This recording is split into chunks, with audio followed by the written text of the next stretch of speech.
What's up guys, Metapixelatron here. So, today I want to talk about this evil debauchery that is PizzaGate. After doing some research, I have reached the conclusion that this is nothing but a hoax, which is being used to incriminate the right-wing alternative news media.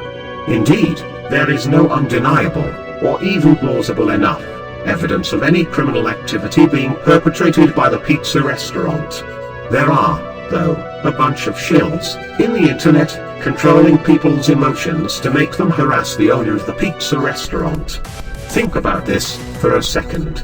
If there was strong enough evidence against the pizza restaurant, wouldn't it be a simple matter of sending the evidence to the authorities so they could do their investigation? Then why is it that these internet shills keep posting fake or out of context shit, together with emotional speech, so they can create blind anger, driving some people into a mad pursuit of smoke and mirrors?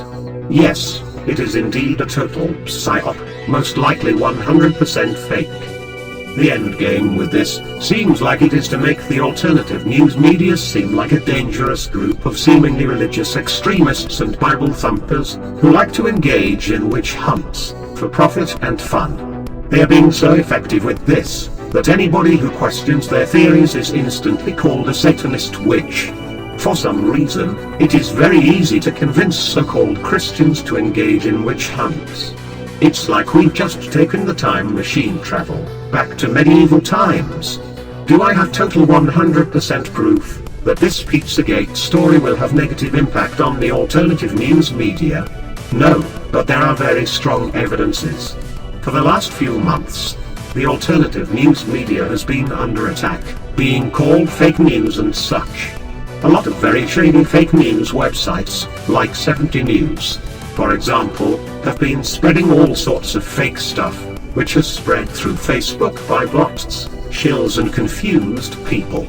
This made a lot of people question the integrity of most of those who call themselves alternative news sources. Recently, the PizzaGate became the new PsyOp, which culminated with an armed man going into a pizzeria to do his own investigation, if we can call that an investigation. The New York Times has already published an article titled "Man Motivated by Pizzagate Conspiracy Theory Arrested in Washington Gunfire." This is what happens when you follow people blindly into the rabbit hole. Whether you want to believe that this was a real event or not, the narrative is what really matters. The current narrative is that conspiracy theorists are to blame for this. Not only are conspiracy theorists being blamed for this, but also, indirectly, those who call themselves Christians and right-wingers. Now, there are people harassing the owner of the Comet Ping Pong Pizza restaurant, giving the authorities a reason to apply stronger censorship in the internet. You see, you thought the PizzaGate story was an attack on witchcraft and Satanism, but the target was on Bible thumpers and truth seekers all along. The shills on YouTube and all over the internet used mind control to manipulate people's emotions, making them harass the pizzeria, thus creating a problem. Then, the owner of the pizza restaurant gave an interview, talking about how this insane, fabricated conspiracy theory made them come under constant assault, and that he's done nothing for days but try to clean this up and protect his staff and friends from being terrorized. This, ladies and gentlemen, is what is called a reaction.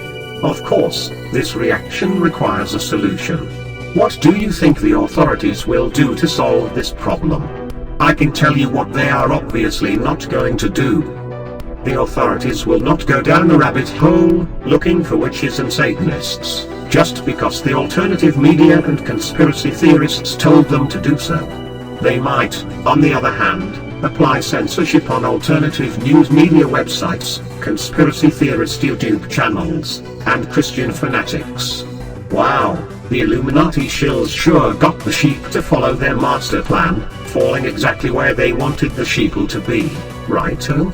These shadow government operatives, with such a carefully crafted and perfectly executed trap, sure deserve some admiration, don't you think so? Well, tell me what you think in the comments below. Do you think a lot of the Bible thumpers and other conspiracy theorists are indeed shills who are trying to create the problem, so the Illuminati can have the excuse they need to apply censorship on the so-called Truth movement. Remember, I am in no way, shape or form, saying that secret societies that do harm to children do not exist. Sacrificial rituals of all kinds, involving children, have existed since the most remote periods of our timeline. To continue this PizzaGate conspiracy theory is to doom the entire community of those who seek the true truth. Witch hunts should stay where they belong, in the darkest pages of human history. You see, if you think you've reached the bottom of the rabbit hole, you're most likely just scratching its surface.